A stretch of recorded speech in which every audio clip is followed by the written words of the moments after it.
hold on tight and stay tuned for another action-packed Workplace Wellness Festival ride. Our first keynote presenter this morning is a researcher, consultant, and writer on psychology, focusing on burnout, work engagement, and social relationships at work.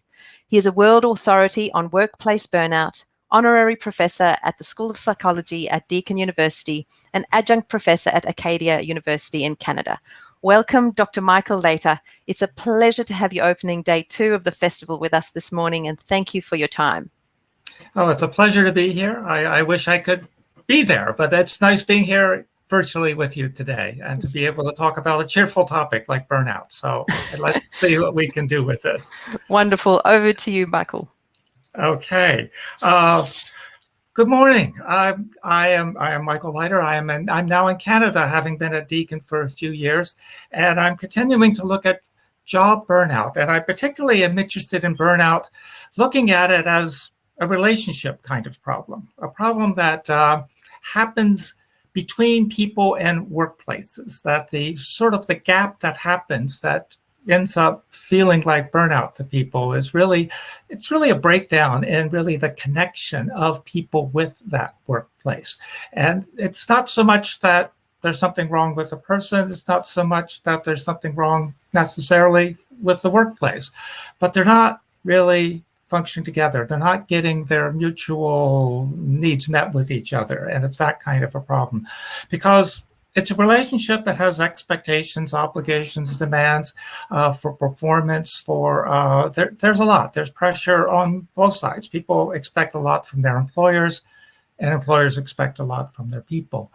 And people are also bringing into it, some core psychological motives, a sense of belonging, wanting to be part of something that's bigger than themselves, part of a community, a sense of competence, not just to be somebody that folks put up with, but actually an admired and valuable part of that community.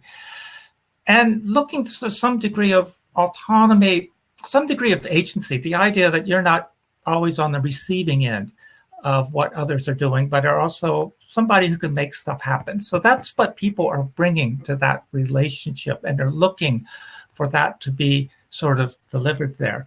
Now, what burnout is a syndrome resulting from chronic workplace stress that has not been successfully managed. This is the World Health Organization last year took a position on this, saying it's not a disease, but it's more like a life crisis. It's characterized by being exhausted, cynical, and discouraged. In contrast to really feeling engaged, which is being energetic, dedicated, and effective. That is sort of different poles of experience. There's a number of interesting places in between. We don't get into all that today, but I mean, it isn't just one or the other. There's a lot of other places to be. But on the extremes, on the negative end, there's burnout. On the positive end is this sense of engagement. And the kind of things that matter is really the connection of people with their workplaces. And what's happened over the past year since this pandemic got rolling, and happening again in another way as we're coming out of the pandemic, is that relationship has been disrupted without anybody, that wasn't really a plan. Nobody had this plan that this was going to happen, but it happened. It came about rather abruptly, and it hit all those aspects of what's going on with workloads. For some people, workload skyrocketed. For others, it dropped off to nothing or completely to nothing. A sense of control, and particularly just trying to find some sense of, can you actually manage your way through this, was disrupted for people. So that idea of this control being disrupted. Reward, what were the kinds of acknowledgments, the connections with people, the sense of accomplishment? Sometimes a lot of those did occur, but for others, it became something of a gap in terms of that. Sense of community, particularly as one went virtual, that worked really great for some people, didn't work so great for other folks. And then when people were around each other, being surrounded by protective equipment, keeping distances, it disrupted it in lots of different ways. Sense of fairness. A lot of people felt fairly unfairly treated during this particular juncture and still have some of those feelings at this point. And then the values, what really is important, what was on the line, what really got the attention and the resources during this time was sometimes not exactly what was expected or what people were looking for. So that is the kind of thing as a relationship crisis and these sort of main areas of work life that people connect with their work. And those motives, that sense of belonging, the competence, the autonomy, a sense of psychological safety, a lot of those motives were really frustrated during this time, and others found new ways of getting realized. And I particularly noticed we did some surveys over the time, and that over the course of the event, I was looking particularly at physicians. I mean, there was certainly that sense of exhaustion and that sense of cynicism was persisting a long way through the pandemic. But they did have a change in terms of that sense of accomplishment, of effectiveness, and that earlier there was a real frustration of not having any effective tools, but later trying to finding ways that really did make a difference for people. And that brought back that sense of effectiveness. People found out was doing meetings online or doing teaching online, that there was a difference as you went forward. So, and the relationship piece was one that I particularly looked at as a way of how do you try to get some of these relationships with work back on track. And the one area we focused on a lot is the sense of community, that community area of work life when it's disrupted, trying to bring in more of a sense of civility and respect. So this idea of civility being showing the actual behaviors that indicate that you're aware of people, that you're actually actively acknowledging them, being right there with them, expressing appreciation. And then sort of on the next step is accommodating people, sort of even inconveniencing yourself in order to make things more manageable for others. So that particular piece was one that we were focusing on a lot and seeing that there was a real power in relationships and that showing respect is the way to receive respect, and receiving respect makes you more likely to want to show respect, which makes other people more likely to show respect to you, so you're receiving it more. So it becomes a cycle. That is one of the powers of working with the community area of work life, is that it gets a lot of momentum going on its own. It has a lot of power that way as you go forward. So that was a particular piece that we were looking at. We've been working on it before the pandemic came in, but we found, that kind of work got somewhat disrupted as people stopped being in the same space as one another. But then as time went on, we found, okay, this process works also well virtually. And there are a lot of things that people need to work out even when they're meeting virtually with each other. There are issues about what's the civil and polite and respectful way to respond to what somebody says on an online meeting. When should you talk? When should you not talk? When should your screen be off? When should it be on? Just coming in late, leaving early, those kinds of things, all those sort of rituals need to be sort of worked out a different, in a new kind of way. And that people can manage to offend each other, even without even trying sometimes, even virtually as well as in person. So it became a particular focus to work on for us to see, okay, where are we going to go with all of this? And the method that we had developed, that I work with Steeple out of Melbourne, doing, and are also based in Sydney as well. But Steeple, as a consulting company, has been working with us to develop the expertise and facilitating these sessions and offering those to businesses around and other kinds of organizations around the country. And the sessions go. Sorry, there's something that popped up on the screen.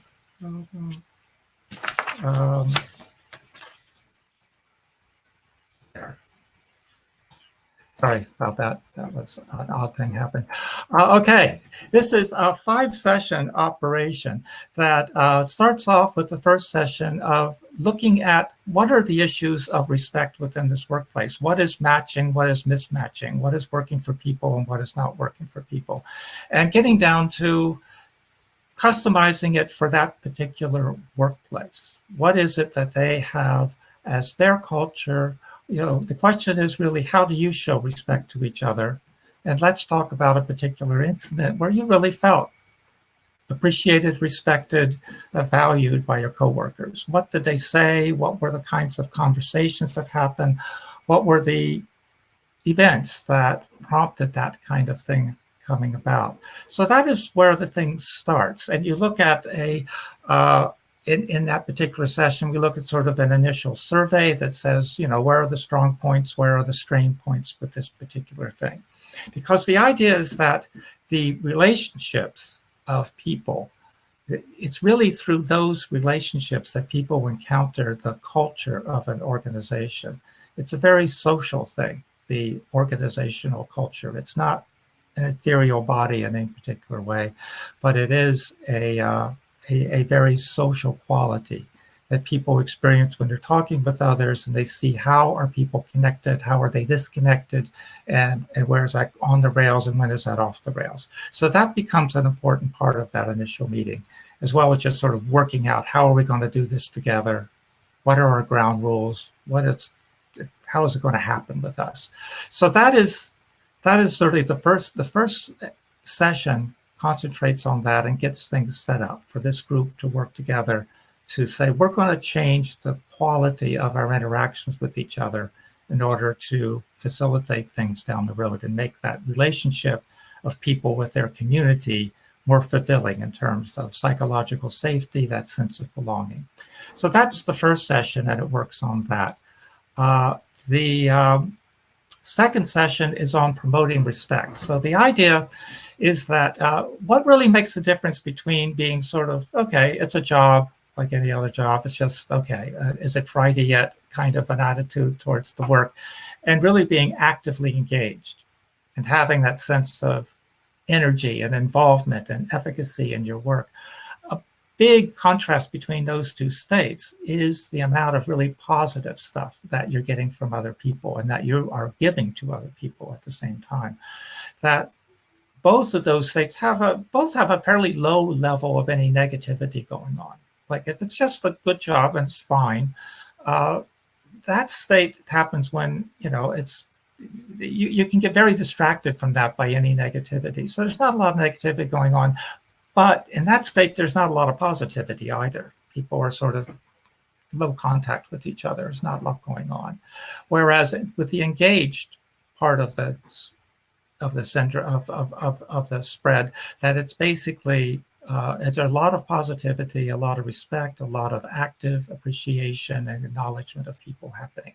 So that's what's going on in the second session, and saying, well, how do we get more of that going? How do we practice doing that? What are we going to accomplish between now and the next time we get together that's going to be a little bit more of that going on around us? So that's the second piece, and it's really building the positive is the biggest part of the program. Trying to stamp out all the negative is, you can certainly reduce it, but you can't make that the only focus, trying to get rid of negative. But the next session, the third session, we do go, well, how do we respond to disrespect when it does happen? When it responds, what do you do when somebody's really being disrespectful towards you? What's our protocol for reacting to that? What if you see that happening with one of your colleagues? What is the protocol for that? How are we going to react? So that becomes the focus of the third one, and doing role plays and practicing how we're doing that and coming up with commitments to one another that we're going to help each other out in this regard. So that becomes something that's built among the people in the group to be able to find out, okay, what are we going to do? How are we going to make this happen? And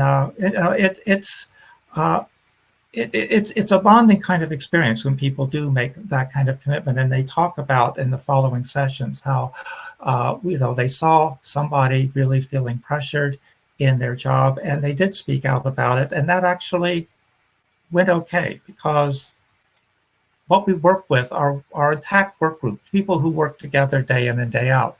So the folks who are there part of the work unit, whatever that is, in the office or the hospital ward or the classrooms or wherever it is, they're the ones in the room who are having this conversation. So it becomes something that everybody knows what the game is here and what we're supposed to be doing to help each other out.